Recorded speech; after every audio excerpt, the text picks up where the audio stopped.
Lisbon has been thrust into what one resident called a digital quarantine, as a massive power outage swept across the Iberian Peninsula, knocking out infrastructure from Portugal to parts of France. With traffic lights out, public transport crippled, and communication lines briefly severed, daily life was thrown into chaos, and not everyone believes the official story. I think this should happen every week, a digital quarantine. I saw people on terraces talking to each other, across tables. I think it was positive.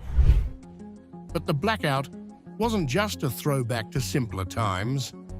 It also laid bare Europe's deep dependence on electricity, digital tools, and institutions many no longer trust. I don't think we were prepared. I don't think any country is. We depend so much on electricity and other media that we can't see the world without it. We can't see it. For me, it's normal because I'm 50, but for the younger generations, it must have been terrifying. The disruption revived memories of pandemic-era panic buying, and for some, the European Union's recent survival kit advisory came across more like a warning than a suggestion. 5 years ago, we had the lockdown. People got used to stockpiling things for a potential disaster, and the EU recently announced that we should have a 3-day survival kit. In local markets, signs of fear were everywhere, people rushing to stock up on meat, bread, and essentials. And behind the scenes, skepticism brewed. I don't know what caused the blackout, but I think the news and information provided by the Prime Minister isn't entirely true.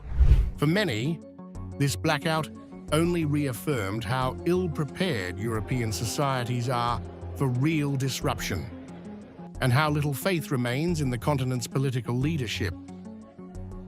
This just goes to show that we are not suited to anything that might happen outside of our normal, everyday lives. At the end of the month, wallets were tight, but shelves still emptied as panic spread faster than power could be restored. I say we're not prepared because people panic a lot over anything that happens. It seems like the world is about to end. I don't think this should happen.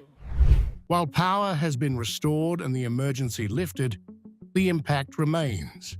The EU may call it an accident, but for Lisbon's residents, it felt like a warning.